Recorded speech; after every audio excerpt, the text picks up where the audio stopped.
My beloved everyone, I have come here to offer you the complete divine way.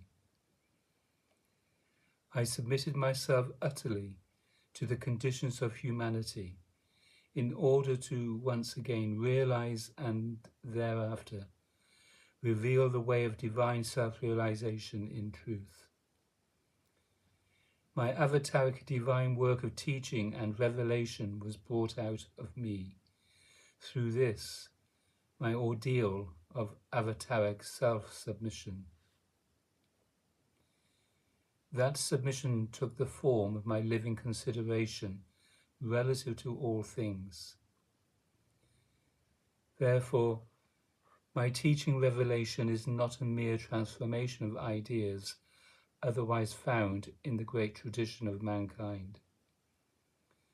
Rather, my teaching revelation was entirely brought out of me, first through the ordeal of my own sadhana, and then through the ordeal of my all-encompassing reality consideration with my devotees. The world into which I was born is empty. Therefore, I had no choice but to discover the truth myself.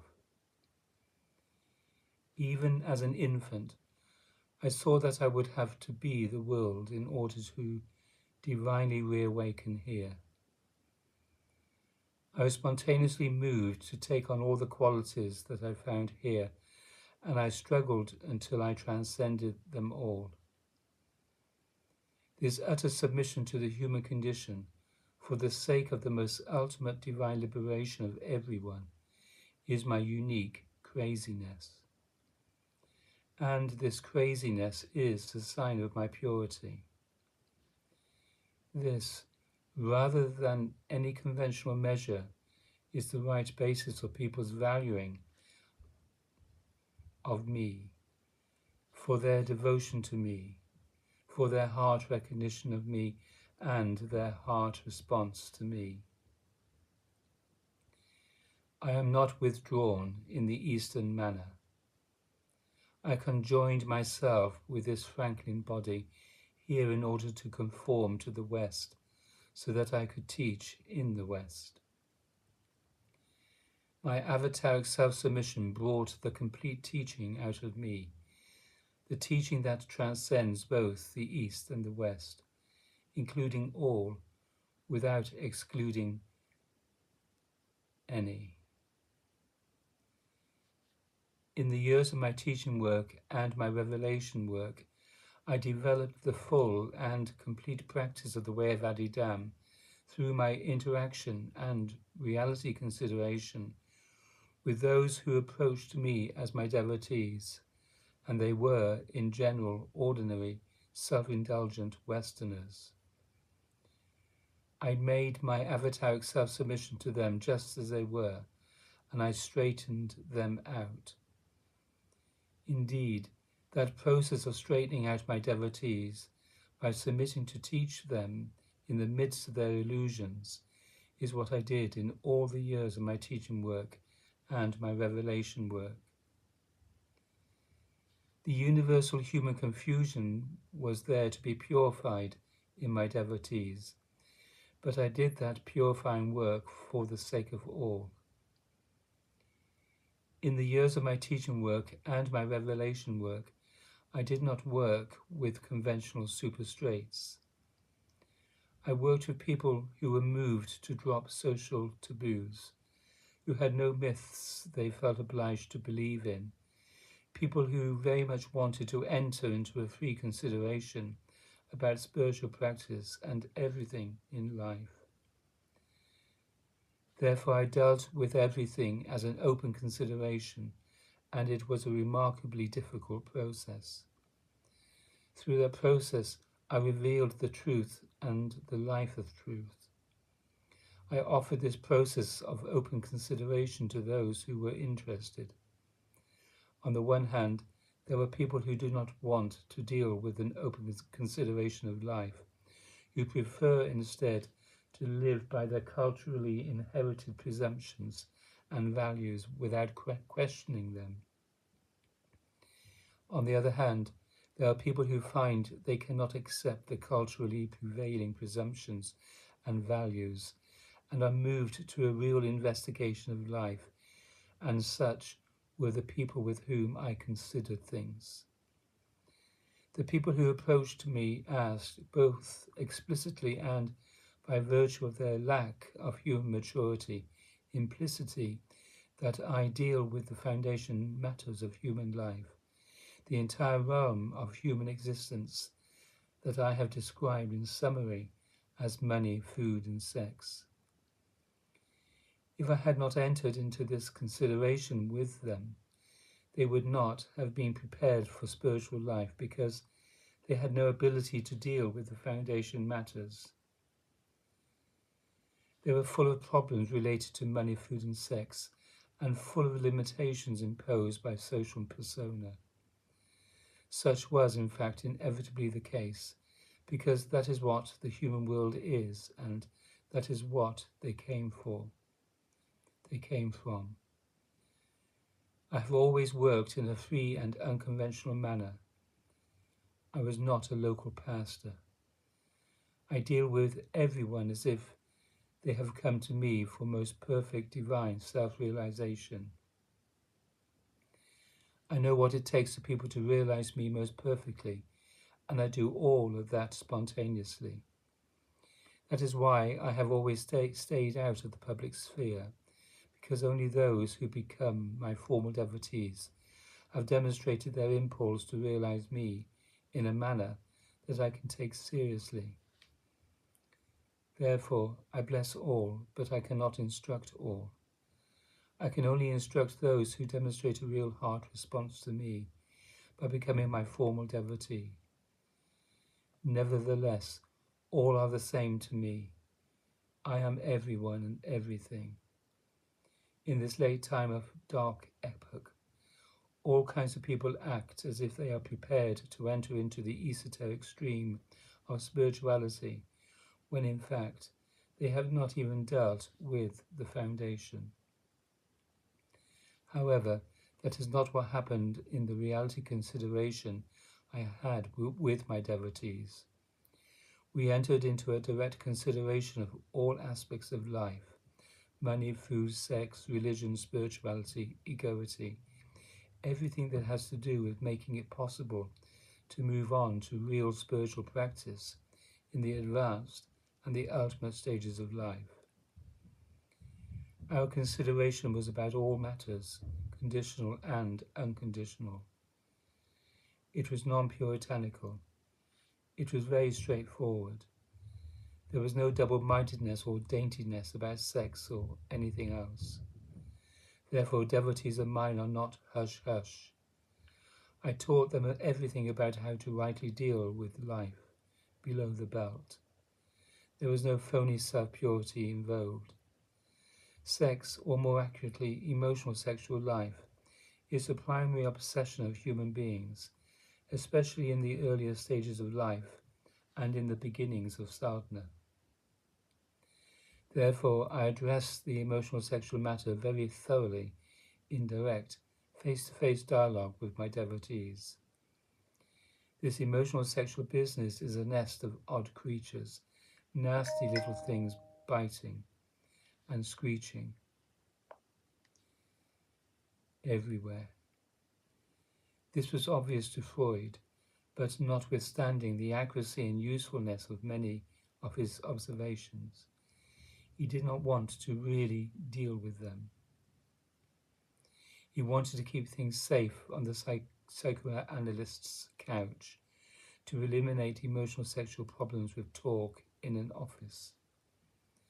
That is how he wanted to cure his patients, because he felt threatened by his own emotional sexual tendencies, and he wanted to bring sex under the control of the social ego. Thus Freud suppressed himself, because he saw that the unmastered emotional sexual ego is wild and powerful. That suppressive disposition or point of view is not a workable basis for true religious and spiritual life. Nevertheless, the great tradition of humankind has characteristically operated in a manner similar to Freud's, by suppressing emotional sexual life in one manner or another. Thus, religious and secular thinkers typically think alike relative to this matter. But I am crazy in my impulse to serve the human, spiritual, and most ultimately divine freedom of all, so I have dealt with the cat out of the bag, or out of the closet. I know what to do about sex. Most people do not know what to do about sex, so they generally just keep their pants on, if they are seriously involved in religious and spiritual life. But I do know what to do about sex, and I know how to serve my devotees in this matter. I am not an ordinary man. What I do is unique. I straighten my devotees out about sex. No lily-white approach to dealing with sex can come even close to straightening anyone out.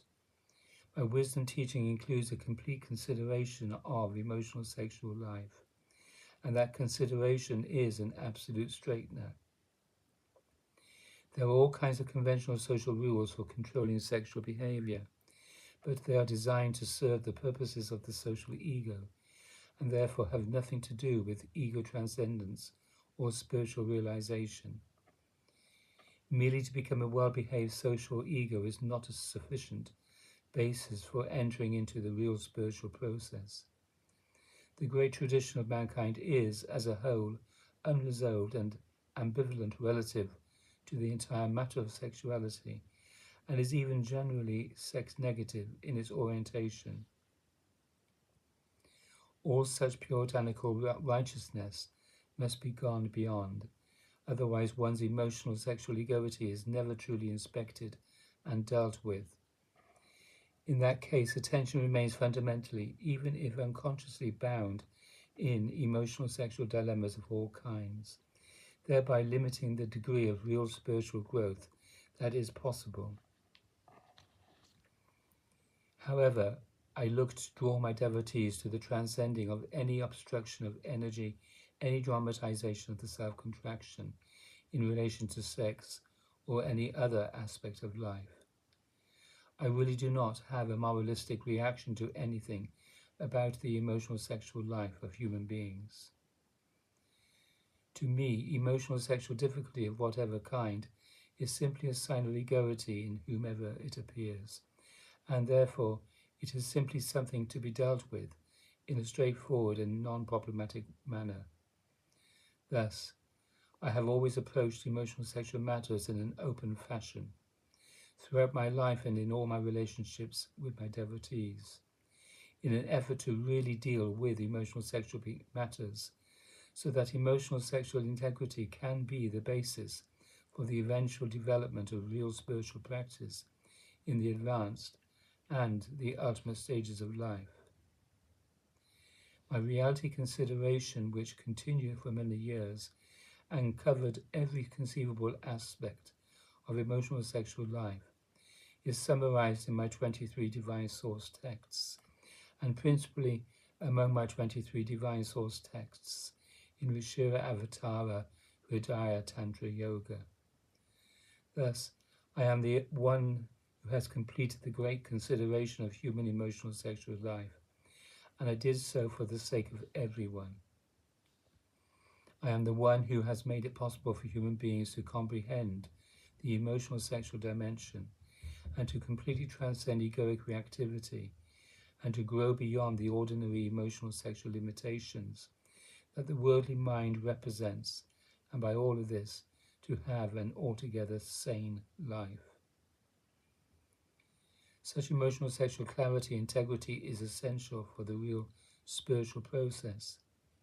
In the great tradition, various kinds of emotional sexual discipline have been required or recommended, but none of these disciplines were sufficient for the thorough transcending of the emotional sexual ego. In the only by me revealed and given way of Adidam, the emotional sexual ego, and indeed the ego of money, food and sex altogether, must be really and truly gone beyond, and this must occur in the foundation stages of the way of Adidam as part of the basis for real and true growth into the advanced and the ultimate stages of spiritual life in the way of Adidam. Therefore, I call my devotees to deal with money, food and sex first, before there can be any advancement into the spiritually awakened stages of the way of Adidam. This is an essential part of my message and my revelation. Human beings must deal with the money, food and sex ego first. From the conventional point of view, my exhaustive consideration of emotional sexual life must be regarded as some kind of lapse or mistake, but such is not at all the case. My consideration of emotional sexual life was profoundly important and absolutely necessary, part of my teaching work. In the history of the great tradition, there has never been the freedom or the understanding to enter into the full consideration of emotional sexual life and bring that consideration to completion. The entire intention of my work with my devotees has been to allow people to live in freedom. The culturally enforced demand on spiritual teachers in both the East and the West is that they be exemplars of social morality, even to the degree of renouncing sexual activity and showing the sign of celibacy. That is an example of my exoteric disposition being superimposed on esoteric spiritual traditions. In fact, within the domain of esoteric spirituality, the principal tradition relative to sexuality is the esoteric transformation of sexual energy, or what is called tantric sexual practice. However, because of the double-mindedness of the common culture relative to all these things sexual, it has traditionally been presumed that esoteric spiritual teachers had to do all of this in secret. That disposition of double-mindedness leads to puritanical and judgmental righteousness, and it is that disposition that is wrong, not the Tantra. Anyone's sexual activity appears to be crazy and unacceptable, and in that sense, wrong, when viewed from the point of view of the normative public face. Particularly in Western and Westernized cultures, the social personality is not supposed to have anything to do with sexuality or excrement. There are all kinds of taboos relative to what is below the belt, and those taboos lead to social and religious hypocrisy. The double-minded personality has a great fear of losing face, and the same is collectively true of double-minded society. The usual social demand is to not lose face, and in a very fundamental sense, loss of face has to do with embarrassment about what is below the belt. From the conventional point of view, people in the religious world are not supposed to even relate to sexual issues in public. Rather, they feel obliged to show the puritanical double mind. This is entirely a matter of face. Face is what the public personality game is about, and it seems to be fundamental to everyone's public discourse in conventional society. However, in private, beyond closed doors, very human realities go on for the representatives of public religion, the same kinds of realities that are confronted in private by any human being. Unresolved emotional sexual issues and all kinds of manifestations of egoity lie behind the closed doors of official religion. However, from the point of view of human authenticity and growth, the social expectation that people must be different in their public persona than in their real life is absurd nonsense. I have always worked to go directly beyond all of this. There must be honesty and straightforwardness, not double-mindedness and hypocrisy. What is fundamentally required is the elimination of the culture of double-mindedness and the establishment of an open, free atmosphere for consideration. Only in such an environment can matters related to the emotional sexual character be truly inspected and resolved. Such an environment is difficult to find, and such an environment of open, free consideration is exactly the situation I have created and entered into with my devotees. Sex is not the great evil. Sex is not evil at all. Egoity is the root and source of evil and all problems. Sex is transformed and made right only through the process of transcending egoity. Therefore, sex itself need not and should not be treated like an enemy. It is emotional sexual equality that must be gone beyond. In the 60s, there was a well-known saying, make love, not war. Understood in the most profound sense, this saying suggests an important principle, not that sex in and of itself can eliminate war, but that the transcending of emotional sexual equality has everything to do with bringing an end to human conflict altogether. I have revealed what is necessary to entirely transcend emotional sexual bondage and emotional sexual equality altogether, in the context of the process of listening to me and then hearing me, and in due course seeing me as my formal devotee practicing the total or full and complete practice of the way of Adidam. Thus, my work with my devotees relative to emotional sexual matters has not been a form of conventional tantra in which the energy of sexuality is harnessed for still egoic purposes in the context of the advancing stages of life. Rather, in my work with my devotees, I reveal to them the inherently ego-transcending true Tantra of Adidam, or Vishira Avatara Hridaya Tantra Yoga. I say to you and to all, true religion is ego transcendence. Thus, the great purpose of my years of teaching work and revelation work was to reveal the complete way of ego transcendence. That complete way of ego transcendence is necessarily the complete way of devotional communion and ultimately most perfect identification with real God or truth itself or reality itself. From the time of my infancy, it has been obvious to me that human beings do not have access to a complete foundation or exoteric practice or outer temple, a practice which would fully account for the realm of money, food, and sex, and which would fully prepare people for esoteric spiritual practice or the inner temple of spiritual life.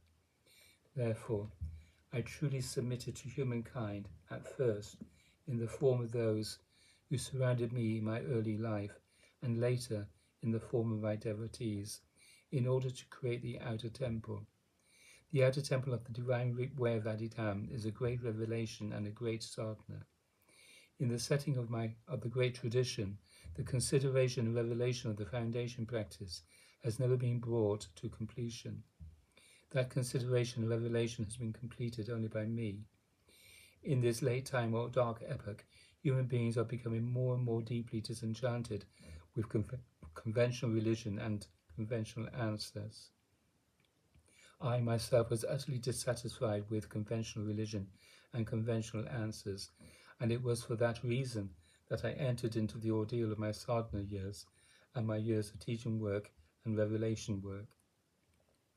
As a result of that great ordeal, I have made religious life possible again for all on a real basis. Therefore, I call everyone to consider my teaching work, my teaching word relative to real religious life in my company, and I offer the divine way of Adidam to all who are moved to become my formally acknowledged devotees. That divine way is most fundamentally devotional heart recognition of me and devotional heart response to me, the one and very and self-evidently divine person of reality and truth, appearing here before you as the Rishira avatar Adidar Samraj. In this late time or dark epoch, the human world is ruled by the point of view of scientific materialism.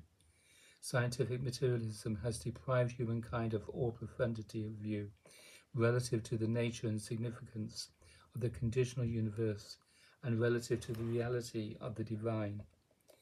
Scientific materialism is a global cultural program which has so effectively supported the ego's motive to achieve a perfectly independent state of self-sufficiency that, as a result, the human collective has brought itself to the point of global destruction and universal despair. I have shown everyone the way out of that.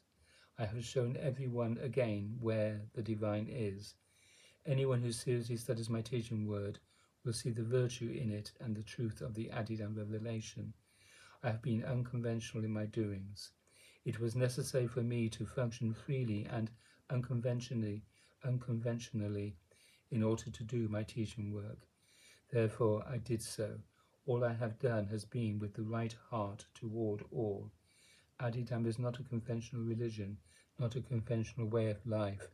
Adidam is about the transcending of the ego I and the freedom of divine self-realization.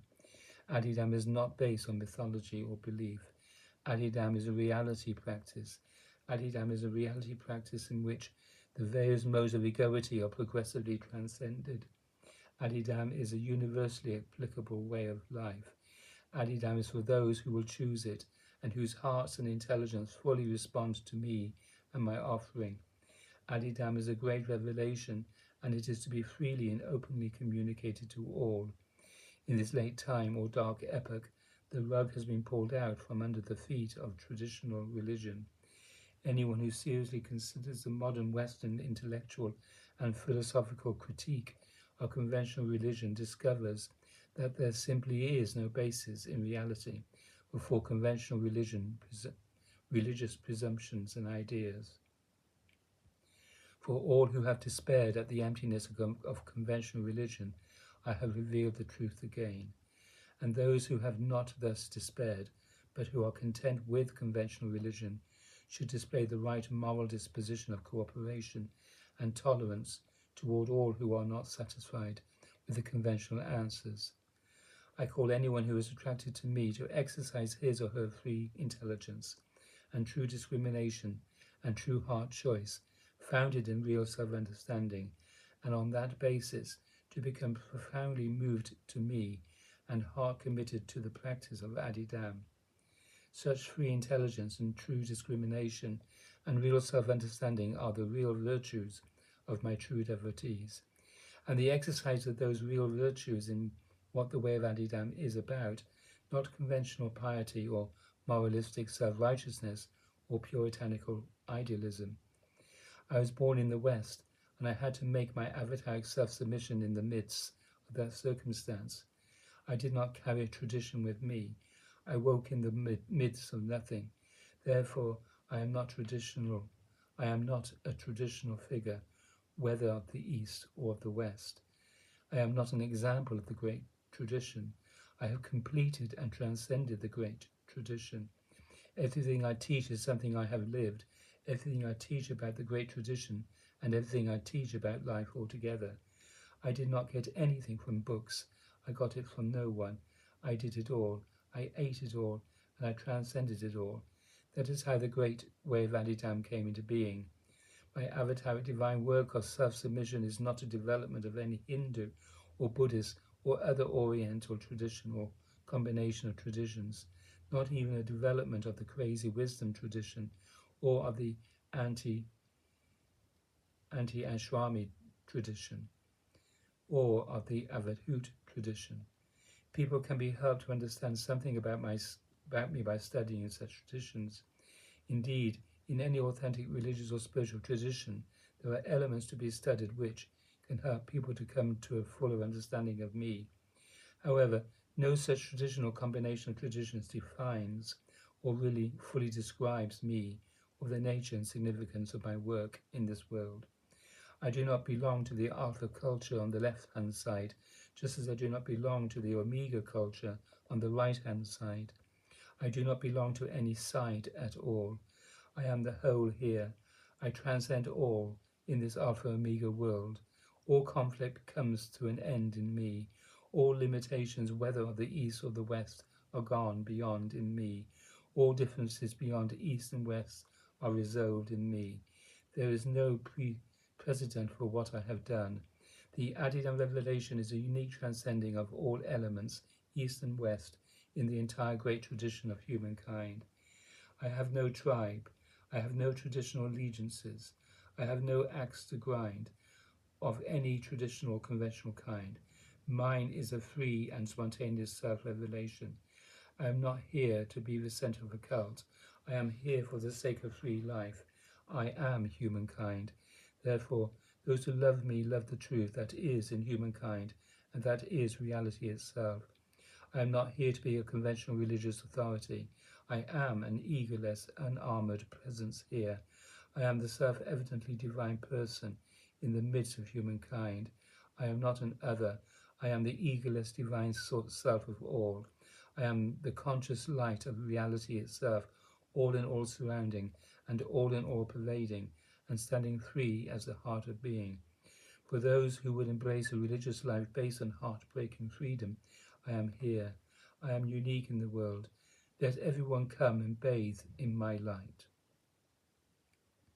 Da, da, da.